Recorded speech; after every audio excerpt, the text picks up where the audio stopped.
Shalom, bien-aimés dans le Seigneur. Quel plaisir de nous retrouver, n'est-ce pas, c'est à travers les ondes, à travers les médias. Mais je sais qu'on est ensemble autour d'un seul nom, le nom de Jésus. On est ensemble autour d'un seul cœur, c'est le cœur en Jésus-Christ. On se retrouve chaque fois pour pouvoir célébrer ce Dieu, pour lire sa parole, comprendre quel message il a à nous donner et pouvoir le partager ensemble. Alors, nous avons développé depuis un moment une série sur El Shaddai et je pense que maintenant, aujourd'hui, c'est le 5e épisode où on est en train de chuter progressivement par rapport à El Shaddai. Il y a encore beaucoup à dire, mais il nous reste juste, on va aller jusqu'à 6 et on va s'arrêter là. Le reste, tel des Béréens, prenez le temps, hein. Lisez la parole de Dieu, lisez. Est-ce que ce que je vous dis, c'est correct, c'est pas correct? Lisez. Tiens une observation. Vous avez le numéro de téléphone qui s'affiche en bas. Écrivez-nous des suggestions, des observations. Écrivez-nous. On est toujours sensible à ce que vous dites. Et nous, on va lire ce que vous dites, on va prier et on va revenir vers vous. Amen. Alors, El Shaddai, aujourd'hui, nous parlons encore, comme la fois passée, on a dit, quel est le Dieu tout suffisant. Je crois qu'on a parlé de ce verset dans 2 Corinthiens 12:9 où Dieu a dit à Paul, ma grâce te suffit. Donc, le Dieu de toute suffisance, il s'est manifesté. Et à Abraham, maintenant, on a parlé comment c'est manifesté au niveau de Paul, au niveau d'Abraham. Mais maintenant, une histoire intéressante. Vous allez voir que la révélation d'El Shaddai a changé le cœur d'Abraham. On le lit dans Genèse 22. Dans Genèse 22, c'est là où on voit, comme on dit, vous savez, la révélation de savoir que notre Père céleste et El Shaddai doit changer notre cœur et notre mentalité.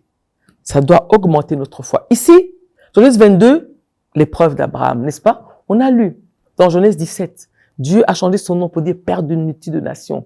Et il avait déjà fait la boulette par rapport à Ismaël. Dieu lui a dit non, non, non. La promesse est avec Isaac que je vais vous donner. Et Isaac est né, Isaac a évolué. Ils ont ce vrai Isaac. Mais bizarrement ici, quand on arrive à Genèse 22, regardez cette parole de Dieu qui dit, après ces choses, Dieu mit Abraham à l'épreuve. Et lui dit Abraham, il répondit, me voici. Prends ton fils, ton unique, celui que tu aimes. Il insiste, hein. Dieu est terrible, hein. Prends ton fils, ton unique, celui que tu aimes, Isaac. Il précise encore, comme ça, pas de confusion. Va-t'en au pays de Morija et là, offre-le en holocauste sur une des montagnes que je te dirai. Aïe, aïe, aïe. Mais on lit la suite qui est édifiante. Abraham se leva de bon matin, sela son âne, prit avec lui 2 serviteurs, son fils Isaac, il fendit du bois pour l'holocauste et partit pour aller au lieu que Dieu lui avait dit. Allez lire l'entièreté, c'est très édifiant. Donc là, on voit que le cœur d'Abraham a changé. Et on va lire d'ailleurs une parole dans Hébreu par rapport à cela. Le cœur d'Abraham a changé. De la révélation de Dieu qui lui a dit, je suis El Shaddai. Cette révélation-là a changé son cœur. Lui qui avant tremblait pour les enfants. Regardez ce qu'il a fait. Il est parti avec Isaac. Ils sont allés. Et Isaac, comment lui dit, mais papa, il y a aussi le bois, voici le feu. Mais où est le sacrifice? Et il a donné une phrase. Là où on rappelle que Dieu, il est, n'est-ce pas, tout suffisant. Il y a une phrase que j'aime beaucoup. Et il dit, où est l'agneau pour l'holocauste? C'est dans l'hébreu, Genèse 22, le verset 8. Abraham répondit, mon fils, Dieu se pourvoira lui-même de l'agneau pour l'holocauste et ma chair, tous les dieux ensemble. Amen.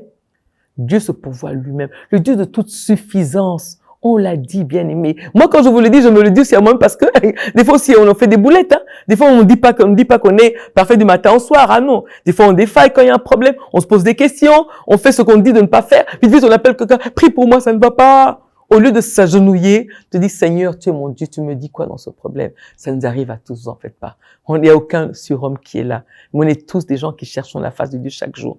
On n'est pas toujours parfait, on le reconnaît. Mais on s'appuie sur l'Esprit Saint. Pourquoi on a fait des erreurs pour revenir? Alors, ce qui est merveilleux, il y a eu cette histoire merveilleuse, il a cru en Dieu. Donc, vous voyez que Abraham, sa mentalité a changé. Et il se disait, même si cet enfant va mourir, Dieu peut le ressusciter d'entre les morts.